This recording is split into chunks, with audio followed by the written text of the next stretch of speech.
Muy buen día, esto es Punto de Encuentro. ¿Cómo están ustedes? Hoy día vamos a conversar con una señorita o señora que es psicóloga, que tiene una especialidad bien interesante, que le vamos a preguntar sobre ella también, pero vamos a hablar específicamente de la violencia intrafamiliar.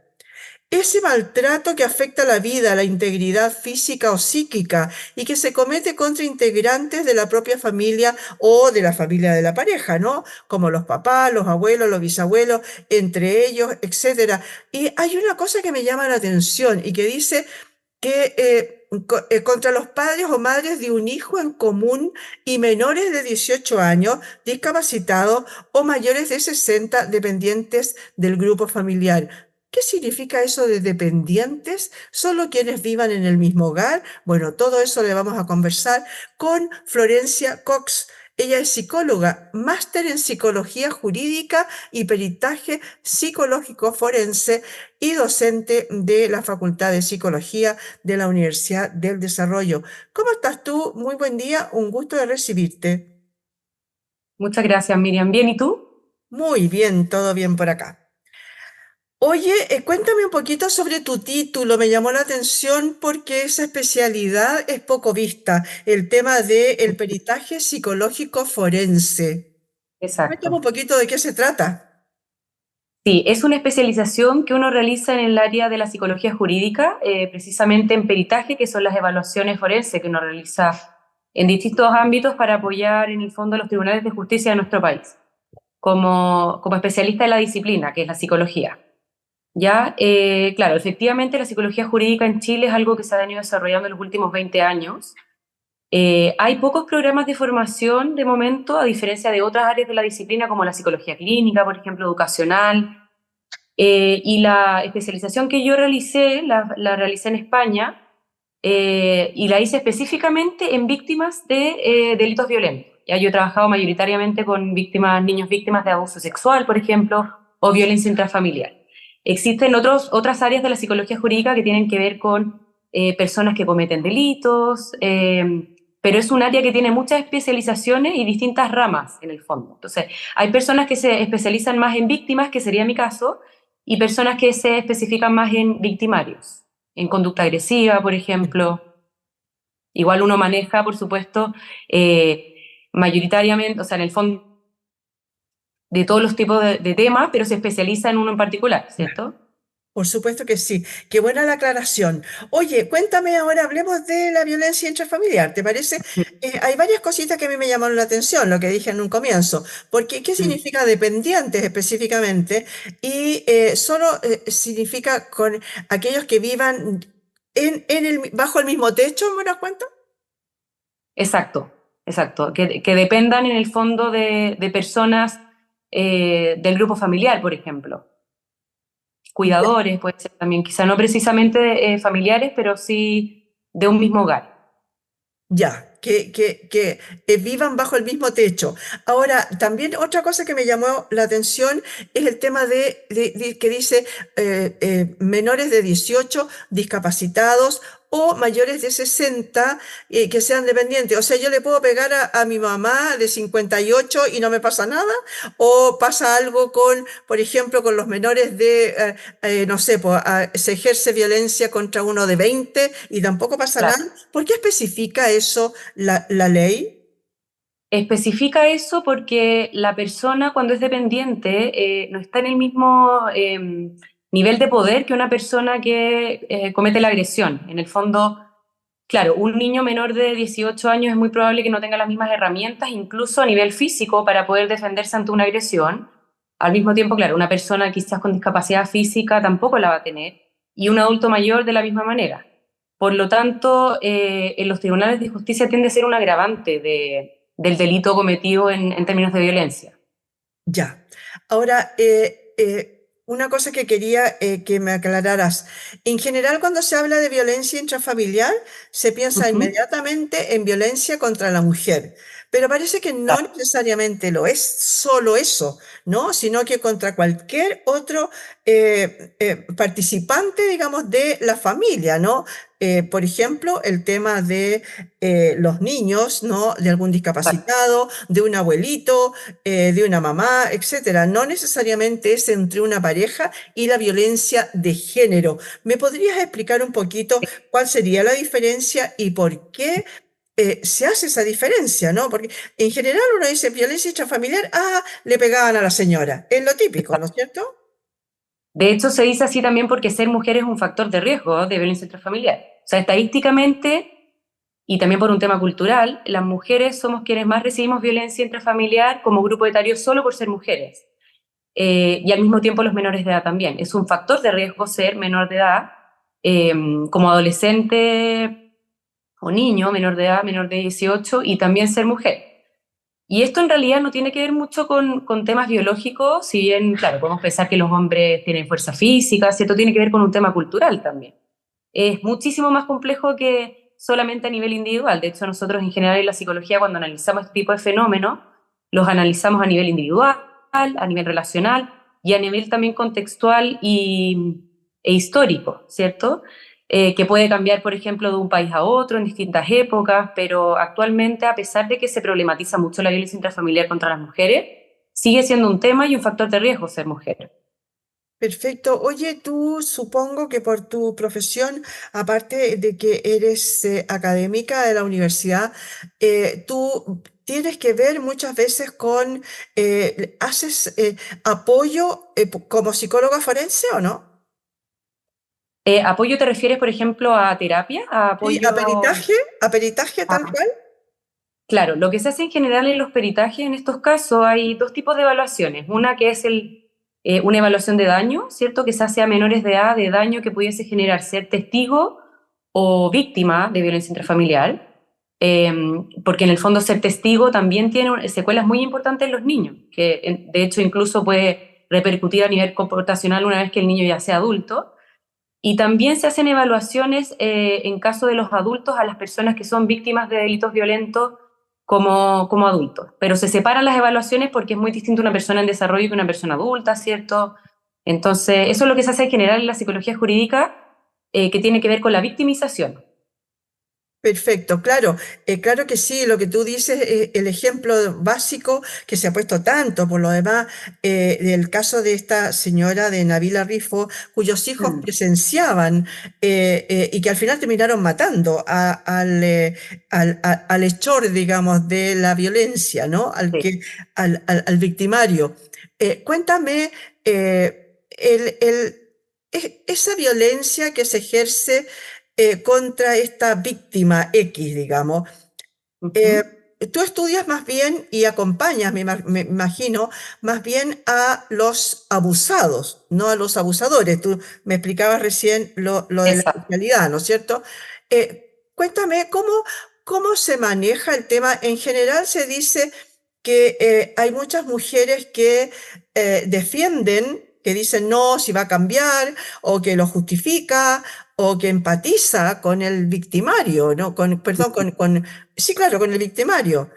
¿Es eso, es verdad eso, es tan así o cada vez más la gente se está atreviendo a denunciar? Cuéntame un poquito cómo es el tema legal.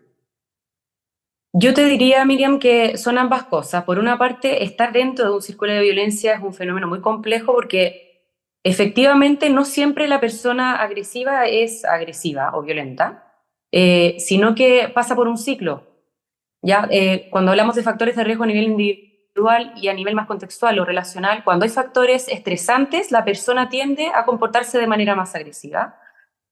Pero cuando ya pasa por esa fase de la agresividad y la violencia, tiende a tener también estrategias como de tratar de compensar afectivamente la violencia a través de algunos mecanismos. Esto es el funcionamiento de algunos de los agresores, pero por ejemplo, hacer regalos, intentar pedir perdón de una forma muy romántica. Y por lo tanto, las personas que son víctimas de violencia tienden a compensar estas agresiones justificando con la fase que tiene que ver con la compensación. Y bueno, eso, y por eso es tan complejo, porque en el fondo las personas no, en general los agresores no son solamente malos, sino que también tienen cosas buenas, tienen cosas que en el fondo pueden ser encantadoras para las personas que son víctimas.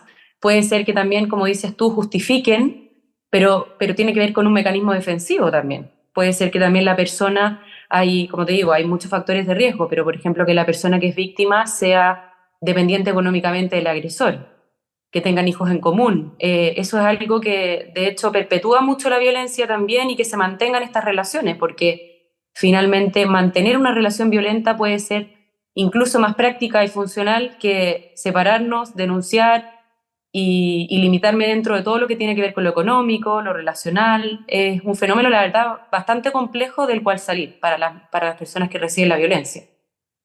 Oye, no hemos, me gustaría que me definieras lo que es la violencia, en qué sentido se toma. Siempre se dice, ah, le sacó la mugre. Claro. En general, las mujeres dicen, no, me caí de la escalera. Siempre lo justifica de alguna manera. Pero el otro día conversaba con una abogada que se dedica un poco al tema este y me decía que hoy día también se menciona el tema de la dependencia económica como violencia. Cuéntame un poquito cuál es el concepto de violencia para saber, para que la gente que nos está viendo sepa cómo es la violencia que se ejerce contra otra persona. Claro, esto es algo quizá un poco más específico de la psicología jurídica, pero nosotros los psicólogos forenses en general hacemos la distinción entre agresión y violencia, que son términos distintos. Coloquialmente se habla de violencia intrafamiliar, pero en realidad cuando hay una intención de agredir al otro, le llamamos violencia. Cuando la agresión se produce en términos reactivos o algo que sea en el momento y no hay una intención real de agredir al otro, que eso es algo que se evalúa, por supuesto, por profesionales, se le llama agresión. Entonces podría ser agresión en contexto familiar o violencia intrafamiliar. Cuando queremos producir un daño le llamamos violencia. Ahora, el término de violencia económica es también bastante complejo porque, como te comentaba anteriormente, hay mujeres que dependen económicamente de sus parejas, ¿cierto? Y digo mujeres porque es lo que más tendemos a ver, ¿ya? Y la violencia económica en general implica esto de limitar el acceso a ser libre en términos económicos. Por ejemplo, poder comprar cosas de uso personal o administrar las cuentas de la casa y por lo tanto se coarta a la persona en términos económicos y eso también es un indicador de violencia, evidentemente. ¿Y qué pasa con Tener control sobre la persona en el fondo a través de lo económico. ¿Y qué pasa con la violencia ahora psíquica, ¿no? Psicológica? Porque tampoco eso es muy, en general se tiende a el tema de la agresión física, ¿no? ¿Qué Exacto. pasa con la violencia psicológica? La violencia psicológica es clave porque en general la violencia intrafamiliar es un fenómeno que es progresivo. Es muy raro que una persona en contextos de familia o en contextos de una relación de pareja, por ejemplo, sea agresiva de una. O sea, en el fondo hay una etapa de enamoramiento, ¿cierto? Y por lo tanto, si se presentara la agresión en ese momento de una, la persona del otro lado habría una reacción de distanciarse. Pero en general los agresores van tanteando terreno, ¿ya? En un comienzo pueden hacer algún tipo de comentarios, intentar controlar de cierta forma, o comentarios sutiles, por ejemplo, respecto a la imagen, a cómo se visten. Y una vez que van adquiriendo una relación más cercana, va progresando la violencia. ¿Ya? Entonces, en un comienzo se da la violencia psicológica, que tiene que ver con comentarios, ¿cierto? Con aislar a la persona también. Eh, con maltratos verbales, ¿cierto? Todo lo que no implique la violencia física. Y una vez que eso ya está instalado, si la violencia en el fondo se presenta con más factores estresantes ante el agresor, es probable o podría suceder que se presente como violencia física. Es como una escalada de la violencia, se le llama. Ya, tiene como grados, distintos grados, Eh, ¿no? Oye, Sí. es ese tipo como el primario, lo que hablabas tú recién, esa violencia psicológica, el aislar, por ejemplo, etcétera, se da a lo mejor mucho en los noviazgos, en los pololeos, cuando todavía no hay una relación firme, ¿no? Pero en general el pololeo se ha dicho si va a entrar como violencia intrafamiliar o no, porque no están bajo el mismo techo. ¿Qué pasa ahí? La verdad es que una discusión bastante reciente y como, bueno, distintos actores que están involucrados en el tema se han cuestionado harto de si tipificarlo o no como violencia intrafamiliar, porque como dices tú, no se entiende como familia las personas que viven bajo un mismo techo Que y tienen violencia un intrafamiliar lo que vínculo, ocurre digamos. dentro del hogar, Ujú. ¿cierto? Pero es bastante complejo porque las relaciones de pareja hay un vínculo distinto al de las amistades, es muchísimo más cercano. Eh, y por lo tanto, es en el fondo una fase previa a lo que podría ocurrir posteriormente en una violencia intrafamiliar como tal, en un matrimonio, por ejemplo, o en personas que conviven en pareja. ¿Se entiende? Entonces, me parece que es súper importante que esto se cuestione, se converse, se evalúe, se, se, se converse desde las distintas áreas también, porque estos son fenómenos tan complejos que quizás, claro, nosotros podemos mirarlo desde la psicología, pero ¿qué pasa también con las leyes? ¿Qué pasa con el derecho? ¿Qué pasa también con las políticas públicas? ¿Qué pasa también con los fenómenos relacionales? En el fondo es algo que se aborda de manera como interdisciplinaria, ¿se entiende? Que debería mirarse desde varias aristas y espacios. Oye, y cuéntame, ahí dijiste varias cositas que me llamaron la atención. Por ejemplo, el tema de, a ver, la mujer en general, cuando estamos, me refiero a la relación de pololeo, la relación pareja, la relación primaria, ¿no? En general, es algo que, claro, no está normado, digamos, ni viven juntos, pero hay un cierto nivel de violencia en el sentido de tratar de aislar a veces a la otra persona, ¿no? O reprimirlo, como dices tú, por ejemplo, respecto de la ropa o respecto de el maquillaje, respecto con las mujeres, ¿no? Eh, en ese sentido, cuéntame, ¿es muy relevante hoy día lo que se ve o en general lo que más se ve son parejas ya formadas? Eh, yo te diría que es algo que se ve, pero como te digo, en el fondo, en las relaciones de pololeo, quizás podrías comenzar de manera sutil, pero igual podrían terminar aislando completamente a la persona, al igual que en un Ya, matrimonio. ya. De hecho, eso se ve mucho, ¿cierto? Personas que están en una, por ejemplo, dos adolescentes que están en una relación de pareja y una de las personas que es sometida a una violencia más oculta, ¿cierto? Más indirecta, termina por alejarse de su grupo de amigos y el grupo Claro. de amigos no conoce que está en una situación de violencia porque efectivamente es algo que está oculto, ¿cierto? También tiende a haber un temor de las personas que son víctimas a contar lo que interpretan como Mm. microagresiones en un comienzo por el temor a que otras personas puedan desconfiar o en el fondo llevarse mal con su pareja. Entonces, en el fondo también eso es algo que se vive muy en silencio y por lo tanto es súper importante informar a los adolescentes y que puedan reconocer que pequeñas expresiones son violencia también. Yo creo que eso es algo que te diría que las redes sociales han aportado un montón. Mm. Esto de los conceptos nuevos que aparecen como el ghosting, hay un par de conceptos más, pero en el fondo de aislar a una persona, eh, de alejarla de su grupo de amigos o hacer comentarios respecto al cuerpo, que es algo que antes no se conversaba. Los adolescentes están más bien informados, pero claro, aún así, estando dentro de una relación de este tipo, con violencia psicológica, cuesta un poco más verlo también. Oye, y respecto de, estadísticamente, pensemos, en la violencia ejercida contra los viejitos, ¿qué pasa con ello?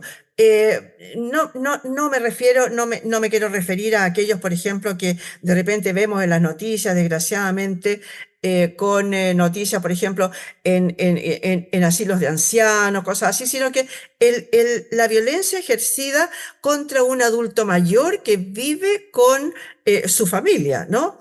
¿Qué pasa con eso? Estadísticamente, ¿son vistos o es muy baja la relación que existe de violencia en los adultos mayores?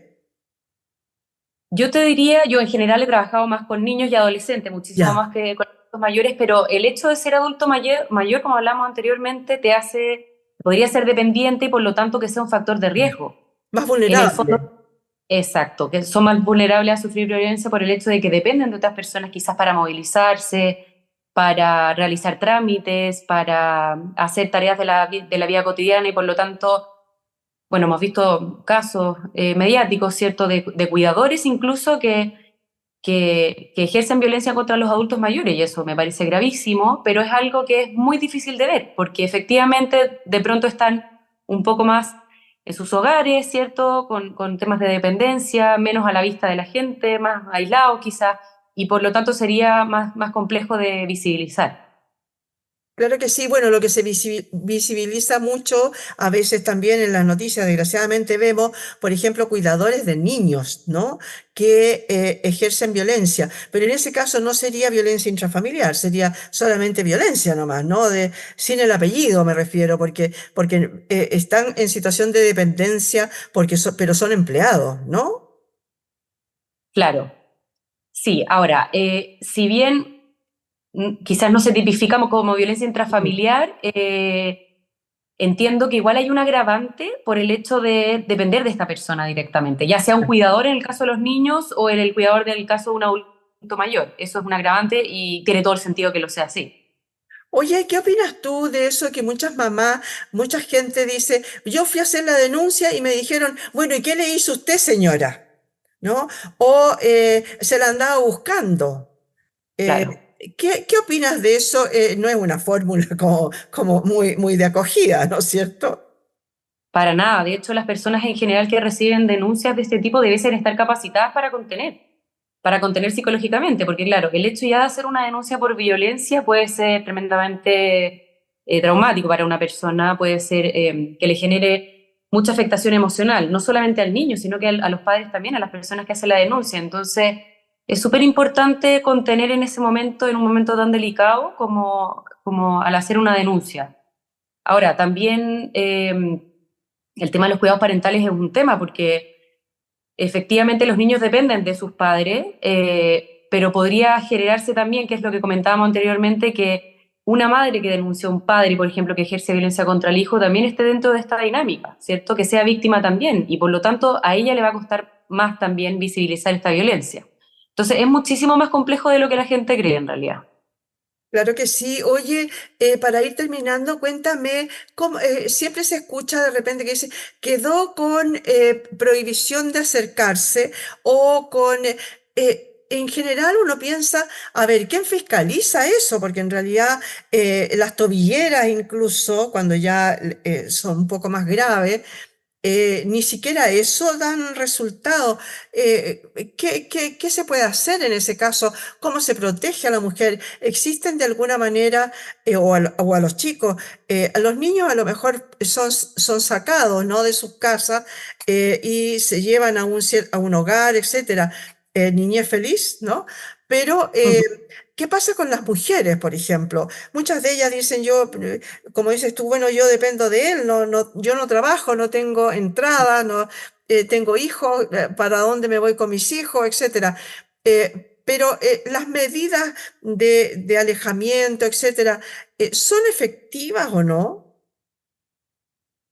Yo te diría que inicialmente lo que esperaría un tribunal o un juez que decreta una medida cautelar de alejamiento es que la persona lo cumpla por el simple hecho de que se le dice que lo tiene que cumplir, ¿cierto? Pero obviamente entendiendo que estamos trabajando con personas que son impulsivas, que son agresivas, que traspasan límites, solo por el hecho de estar tratando con estas personas podría ser que no lo cumplan. Ahora, dependiendo del nivel de gravedad, yo te diría que quizás se tiene que evaluar si la persona puede ser un peligro para quien está denunciando y por lo tanto, no sé si es común que a alguien lo dejen en prisión preventiva, por ejemplo, por violencia intrafamiliar. Ahí la verdad es que sería bueno revisarlo, pero por otro lado, hace algunos años ya existen estos centros de la mujer que en el fondo acogen a mujeres que incluso algunas de ellas podrían recurrir a esos centros con sus hijos, de una manera que puedan estar a salvo frente a los agresores. Ahora, es bien curioso tener que recurrir a eso, donde una persona se tenga que sentir protegida en un espacio como los centros de la mujer y que la persona que comete la agresión en el fondo no respete esta medida cautelar que debe respetarse. Entonces, hay medidas, existen, pero desde mi punto de vista quizás no son suficientes o relacionado al fenómeno con el que estamos trabajando es muy complejo que una medida cautelar se cumpla de esa forma, por el tipo de conductas que tienen las personas agresivas, de traspaso de límite. Por supuesto, o sea, si traspasaron los límites de esa forma, obviamente los van a traspasar y van a volver a agredir, van a ir a romper autos, hemos visto cuánto, ¿no? A tirarle, no sé, piedras a la casa, van a volver a entrar a la casa, etcétera, y van a volver a agredir, eso de todas maneras. Ya son agresores, ¿no es cierto? Por lo tanto, también son transgresores de lo que se les dijo. Entonces, por eso me llama la atención, yo creo que a toda la gente le llama la atención, dice, quedó con la medida cautelar de, no sé, de arraigo nacional, pero además de alejarse del lugar, no acercarse a 100 metros, por ejemplo. Es Claro. imposible que nadie lo pueda controlar, ¿no es cierto? Sí, en general también lo que se hace es que hay personal policial que está haciendo rondas, por ejemplo. Claro. Entonces, visitan los domicilios de las víctimas y se aseguran de que vayan las cosas bien, pero en mi experiencia, por lo menos, me ha tocado ver un par de casos, no todos, porque por supuesto la mayoría uno espera que lo cumpla, ¿cierto? Pero de personas que incumplen la medida cautelar y van fuera de la casa de la víctima y la víctima tiene que poner barrotes en las ventanas, por ejemplo, y es súper complejo porque en el fondo puede tardar en llegar la policía. En esos casos hemos visto que los vecinos incluso tienen que intervenir. Entonces, la verdad es que en ese tipo de casos, cuando ya tenemos evidencia de que la persona no va a cumplir la medida cautelar, yo pensaría que sería mejor que esté bajo prisión preventiva, porque efectivamente puede ser un riesgo inminente para la persona que es víctima. Oye, y ahora sí, para terminar, el victimario que participa de, no sé, de algún tipo de terapia, ¿realmente se mejoran o eso es no sé, un tirador de luces en realidad? Va a depender mucho de muchas cosas, de los rasgos de personalidad, ¿cierto? Cuando tenemos más rasgos antisociales es muy complejo que eso se modifique, porque es un funcionamiento que ya viene hace mucho tiempo, sobre todo en personas adultas, ya está conformado. Ahora, en general, en ese tipo de personas, las intervenciones van más dirigidas a las consecuencias que puede tener que vuelva a transgredir la ley más que a realmente que pueda comprender, siempre se intenta, por supuesto, pero Y llega un punto en que, modifique su conducta, porque esa es la idea. exacto, Mm, exacto, que pueda tener una real comprensión del daño que genera su conducta. En casos más graves, la intervención va directamente dirigida a que la persona no se quiera someter a una sanción más que a realmente que comprenda a la víctima. ¿Se ya, entiende? ya. Pero inicialmente se intenta que la persona pueda tener los recursos para manejar la agresividad, la impulsividad, también que desarrolle la empatía, por supuesto, y que tenga relaciones sanas afectivamente, que no tenga que recurrir a la violencia, sino que tenga otras estrategias para abordar situaciones complejas. Ya, perfecto. Muchas gracias, Florencia, por haber estado hoy día con nosotros. Muchas gracias a ti, Miriam, que estés bien. Igualmente, conversamos hoy día con Florencia Cox, psicóloga, máster en psicología jurídica y peritaje psicológico forense y docente de la Facultad de Psicología de la Universidad del Desarrollo en este punto de encuentro.